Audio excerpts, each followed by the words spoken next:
Going to a football match in the middle of pandemic feels like an undergoing injustice in a reality TV show. A pre-match message instructs me to arrive at Hampden Bar in Glasgow 3 hours before Scotland kick off against Czech Republic. I must wear a mask at all times. I must take in all food from my micro bag into a plastic bag provided by the stadium, and all the catering allowed will be shut. So no rancid burgers or cartoons of La Pepsi to keep me going. When I immediately turn up to the stadium 3 hours early, the crowds are predictably sparse. The pubs outside the ground overflow with supporters wrapped in scarlet flag look like a tempting alternative. But when I suggest to a steward that might go get a drink ahead of the gate, a look of concern crosses her kindly face. Be careful which pub you're going to, she says. That will see you coming. What is she referring to? Could it be the Dunch book bag A4 size that I'm clutching? I have given my spare ticket to a rear Scot, my friend Alastair, but he's from Edinburgh, so also not 100% at home in Glasgow. We decide to take the advice and skip the pub. Inside the stadium, we encounter a fan in the loudest tartan suit I have ever seen, including a tiny tartan clutch bag. I pose for a photo with him and they tells me I'd had tailor-made son. It fits me like a glove. It is not just COVID regulation that make this unique and particularly preferred tournament. Euro 2020 is a real first COVID regulation that make this unique and peculiar tournament. National football team are symbol of the nation, but that is not a straightforward at a time when national identity is so fiercely contested. The pressing issue for Scotland it is independent. For England it is race. It is not just it is race. The English football team has decided to take the knee before matches as a protest against racism, but each time they do it, they are booed by a significant section of their own supporters. Even the government seems uncertain about how to respond.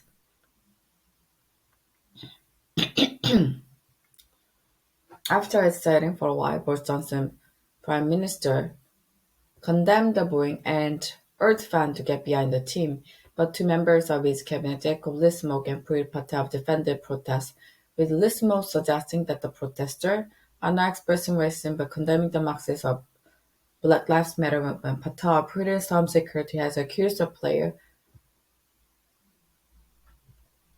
of indulging in gesture in politics. Players from the England team, whose pre-game conferences are normally confined to discuss tactics, injuries, and the atmosphere inside the camp, and now being asked to react Home Secretary. It would be natural to assume that cabinet ministers are better players than footballers, but the Johnson government has reason to be worried of the clashing with the England team. Last year, it went down, turning anonymous development to Marcus Rashford over the extension of free school meals for poor families. The Manchester United and the Manchester United and England for mobilized a million signatures behind the petition and forced the Johnson government to change tack. The 23-year-old Rashford preparation for Euro 2020 as UEFA still uncertain. Rashford.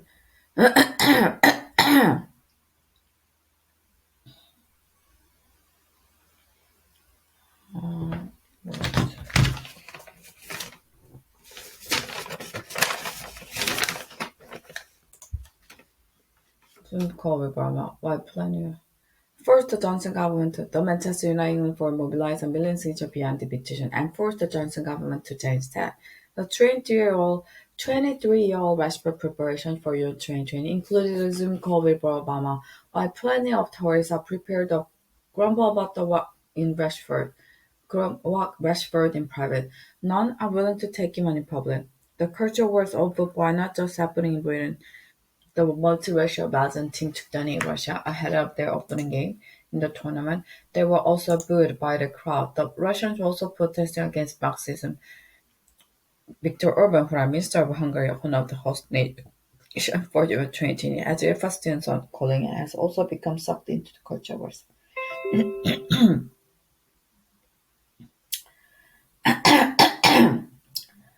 The other Russian, Viktor Orban, Prime Minister of Hungary, one of the host nation for Euro 2020, as UEFA students training has defended fans who booed team tactic tournament, saying the Hungarians see the gesture as a provocation. Urbanese himself, right-wing provocateur who has become a hero to the Trumpist right in America by issuing frequent warnings about the elderly dangers of Europe being flooded by Muslims.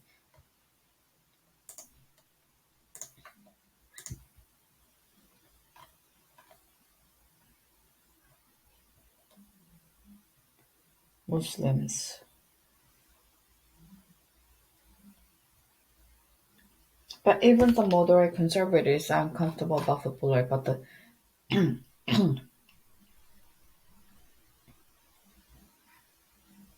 even some moderate conservatives are uncomfortable about football taking the knee. One prominent Tory thinker in Britain laments me that football is been a political spade, but now the national team has become a source of division. I can see what it means. This year's tournament inevitably brings back memories of Euro 96, when England Euro 96, when England also played their games at Wembley and the whole country did seem to get behind the team in an uncomplicated sort of way. Back then, packed the stadium in the all joined in the singing of the lines of football's coming on. Now the stadiums are largely empty and some of the home crowds are actually bringing the players. But as somebody who has been to many England games over the years, I know that the idea that team was never mixed up with politics or race an illusion. England games have always attracted a substantial number of so-called hooligan and far-right supporters, whose pre-game press conferences are normally confined to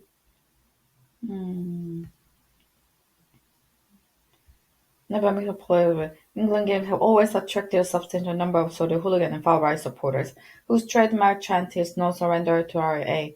At the last European Football Championship in France in 2016, the ugly tradition of English football hooliganism reemerged. When I remarked, another fan that I hadn't particularly enjoyed being caught up in under a riot, outside a bar in Marseille, I was told curtly, "If you don't like it, you should stay at home, watch the game on television."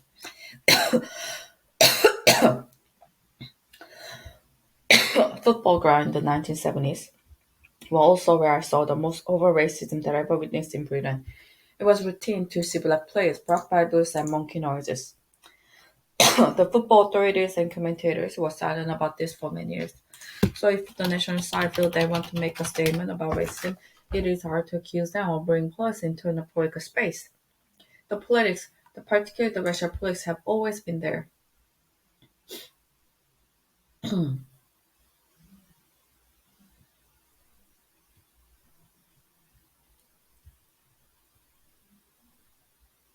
Have always been there. The ethnic issues are rather different for Scotland. Euro 2020 comes as the Scottish Government is ramping up demand for a second independent referendum. This is the first major international tournament the team had qualified for since 1998, neatly fitting the narrative of national revival. Arriving in Scotland for the first game of the tournament, I find the local paper full of optimism. In recognition of the enormity of the occasion, the Scottish Government has even allowed schools that listen to allow the kids to watch the game against text live. As a visiting English fan, I wonder how I feel about all this. I grew up supporting Scotland in big international tournaments. I had little option since England failed to qualify for the World Cup in 1973 and 1978, but British identity was less complicated.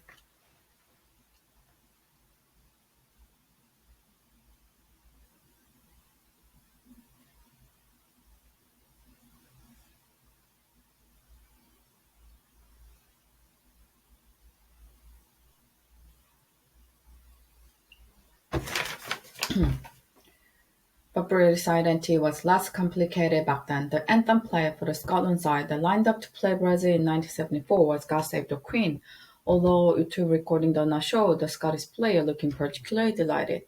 Today, the crowd and team will be belting out "Love Scotland" with a stirring word that we can still rise up and beat the nation again. Beat the nation again. When Scotland qualified for the World Cup in 1974, there were more than 9,000 people inside Hampden, but today, thanks to COVID, it's a little over 9,000. Apart from the joyous return to the big time that has been advertised, it feels pretty black and lonely up in the stand. Even if the Tartan army has been reduced to a little more than a couple of battalion, they belt up "Love Scotland" loud enough to drown out conversation. The team started the game with all the expected passion and stood forward. Their captain Dave Robertson can be seen gesturing to his player to calm down, then the tech score, and the air is sucked out of the stadium. At halftime, we tried to spend the toilet next to the hand dryer. The warmest spot in Hampden, there's hopeful chatter around the that Scotland might still be able to turn this round. But early in the second half, football history is made by the text. The team center forward gets the ball on the halfway line and floats the ball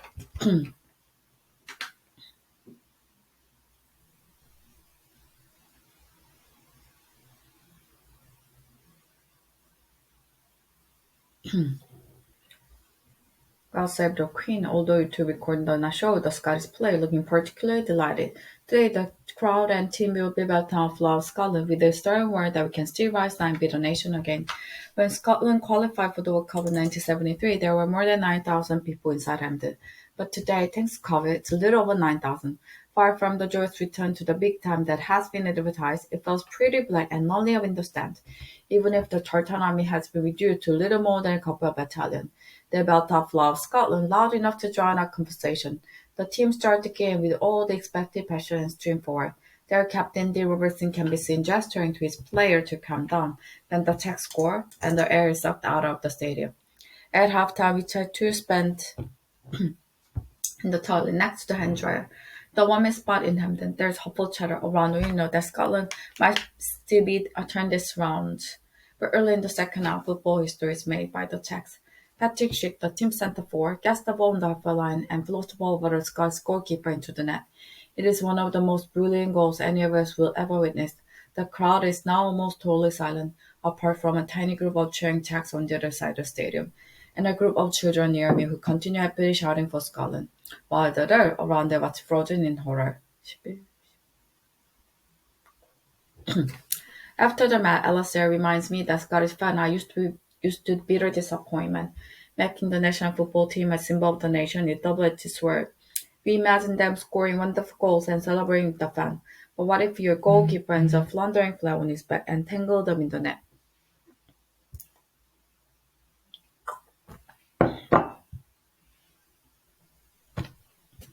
Tangled in the net.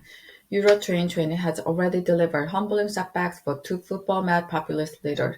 Orban gave permission for a capacity crowd to attend Hungary's opening games in Budapest against Portugal, only to see the national side lose 3-0. The Recep Erdogan, president of Turkey, traveled to Azerbaijan and sat in a place of honor next to Azer president, from where he was able to see Turkey go down to a 2-0 defeat against Wales. England fans also have a habit disappointing their most ardent fans.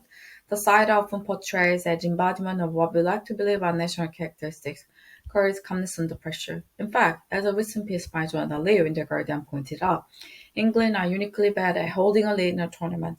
The numbers seem to suggest that might even be butlers.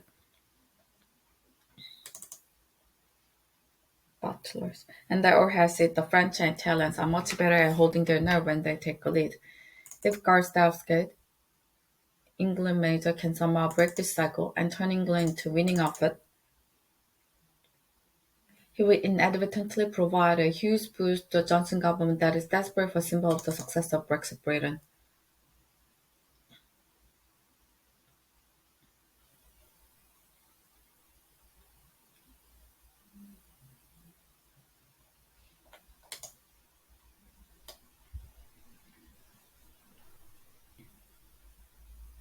Brexit Britain.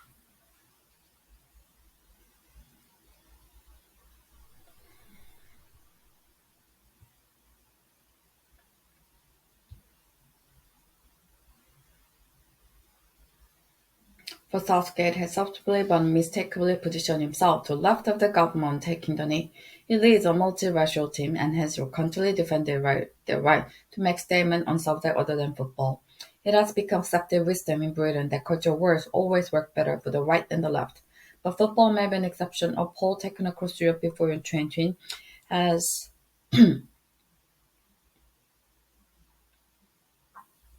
showed 54% of English football fans supported taking the knee with 39% opposed. If the England team keep winning, that number in favor may rise along with the team's popularity. For once, the right may find itself on the wrong end of culture war for the duration of Euro 2020. I will care much less about who wins the culture war than who wins the tournament. For Scotland, Euro 2020 began with a deflating defeat. The England team disappointed their fans almost as reliably as the Scots, though slightly later in the day. This is a weird. On the other hand, this is a weird tournament. It's taking place in the middle of pandemic. The stadiums are quarter full, and England are uniquely bad at holding a lead. I know.